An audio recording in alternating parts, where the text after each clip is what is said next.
Welcome back to the channel. Today we're going to be discussing Dashiell Hammett's The Glass Key. And I think I'm going to have to smoke while I talk about this. I'm just going to get out a cigarillo from Partagas, if you're interested. One of the pleasures of being in Europe is there's no embargo against Cuba here, and so you're free to avail yourself of Cuban products. And so one of the pleasures of living in Europe is access to these Cuban cigars. But I think to really get in the mood for this book, that's why I'm smoking, because I'm so when you read this text, you're really brought into this world of Dashiell Hammett's creation. It's not his in the sense that he's simply painting a picture for us from a period that really exists. And so if you think about Jimmy Cagney and Humphrey Bogart and those tough guy films, you're going to have at least some insight into this. But it's much more than that. It's not just a tough guy film or a version of a tough guy film. You have a detective story. You have a story about machine politics. You have, I wouldn't call it a love story, but there's love interests at the edges. This is really a guy story. At the heart of it, I think it's about loyalty. And we see various examples of loyalty throughout the text. But to get us started, the way that the book begins is in medias res.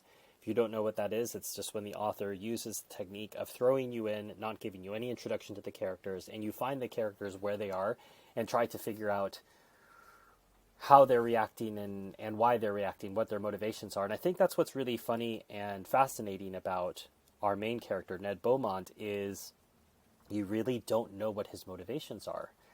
And say you like a character, don't like a character, I think it's more about uncertainty. We don't know too much about Ned.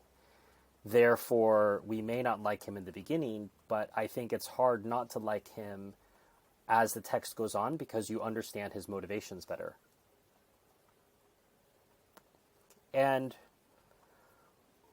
part of what motivates him, I would say maybe the motivation for him throughout the text, is loyalty. So he explains to us somewhere in the book that his patron, Paul Madvig, who's a city boss, machine politician in the days of machine politics, in which there's graft and corruption at every level, extending to the media, extending to the police. Paul's this tough guy boss who picked Ned out of the gutter and gave him a spot. Ned happens to be a smart guy. He manages to think through things. And so he's been a real asset to Paul. Now, at some point, Paul thinks he might leave and tries to stop Ned from going, tries to pay him off. Ned, for his part, we're never quite sure. In the beginning, we were thinking, is he really leaving? Even I was caught off guard, and maybe there are other readers who are more attentive than I am who would say, Stephen, I totally saw that coming a mile away. But there's a part where he goes to one of the enemies of Paul and offers to sell out information. And because he acts erratically, at least to my conception earlier in the text, I thought, well, maybe he really is going to sell him out. But obviously, he's just there to try to get information or try to fool Rory. And this pattern of behavior extends all the way almost to the very last page of the book, in which we are seeing Paul exercising this power of loyalty over Ned, and Ned following in that. But I think, too, Ned's just a loyal person. It's not just something to Paul. We see a reciprocal loyalty between Paul and the senator who he's decided to back in the election, and the senator wants to back Paul as well. And they have a loyalty over some issues. I don't want to spoil it's not a long read, so I don't want to spoil specific plot points. I'll simply say that Paul and the senator have a particular loyalty. The daughter of the senator who Paul is courting has a loyalty to her father, which motivates her in this. And that's why I say there's a question of love stories at the outset, because, sorry, not at the outset, on the fringes of the story, because they're not necessarily a driving force, because we're not given so much insight into those into those relationships. They're at the very edges of things. What's at the heart of the story is finding out who murdered this young man. That's the thread that gets us from the beginning of the book to the end. Who are the characters involved directly and who tangentially. And there's this meta moment in which Ned himself is playing a private eye, but then he has to hire a private eye within the book to figure things out. And then that private eye can only go so far because he doesn't want to be on the outs with Paul in the case of an election. That's what's also looming over this. The election happens after the events of this book, but it's hanging over the book and driving the story. We also have in addition to those incidents of loyalty throughout, as I noted already, Ned and Madvig, the senator and Madvig, the senator's daughter and the senator. We also have disloyalty with reason, understandably. So Opal, who is Paul's daughter, she's disloyal to her father for a specific reason. You have Rory Shad, who is disloyal to Paul for a specific reason, and then Ned exploits that at first for his own success, but then it turns out not for his physical well-being. He ends up getting beaten up, tortured quite a bit. And the text, as I say, I felt compelled to smoke while reading this.